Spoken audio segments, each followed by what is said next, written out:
propose à toi. Pour ça, une personne, il ne faut pas qu'elle se mette en colère. Alors, elle se met en colère. Bon, ça me dérange maintenant, c'est pas ce que je veux faire maintenant. Mais oui, mais c'est Hachem qui t'a mis ça sur le chemin. Bon, c'est en kikinant, c'est lourd. Comment ils appellent? Il est lourd et lent. C'est-à-dire, ça prend la tête. Mais c'est ce qu'il veut Hachem. Le Retson Hachem, c'est l'occasion qui se propose.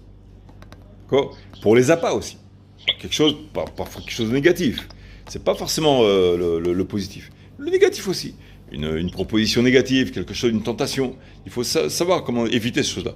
Mais le fait d'éviter une tentation, la Gemara elle dit, celui qui évite une avera, nirchevet lo ke mitzvah.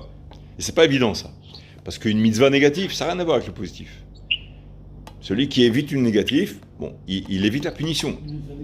D'ailleurs, le Tanya il pose une question intéressante. Il dit, quelqu'un qui loupe une mitzvah positive. La Gemara elle dit dans Yoma, pour les Chiloké Kaparot, celui qui a loupé une mitzvah de la Torah, il n'a pas dit le kiddush par exemple, il n'a pas porté les tefilin, d'accord?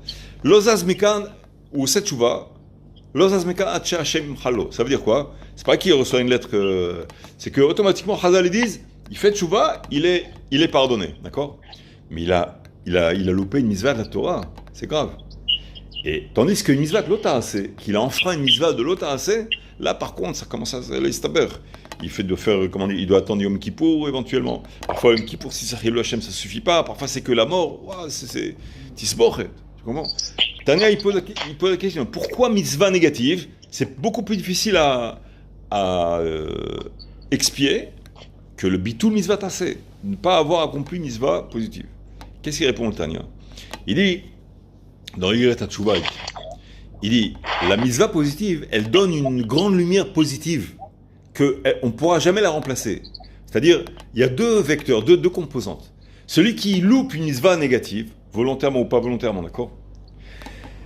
D'un côté, il va louper d'abord la lumière positive, l'élévation, la grande influence positive de la mitzvah elle-même, d'accord? Mais d'un autre côté aussi, il a fait quelque chose. Si c'est volontairement, si c'est exprès, il n'a pas accompli une mitzvah tamelech, donc c'est grave.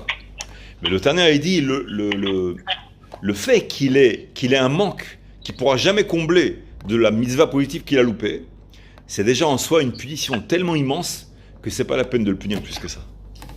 Et donc c'est pour ça, lozaz mekan atcheim cholulo. C'est-à-dire que à coup sûr il ne sera pas puni. Mais le Tanya a dit, qu'est-ce qu'il aura fait dans sa tchouva? Il aura juste évité la punition.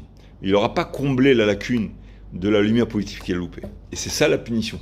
Et c'est ça qui vient en fait compenser le fait qu'une mitzvah négative, il n'y a pas de lumière positive.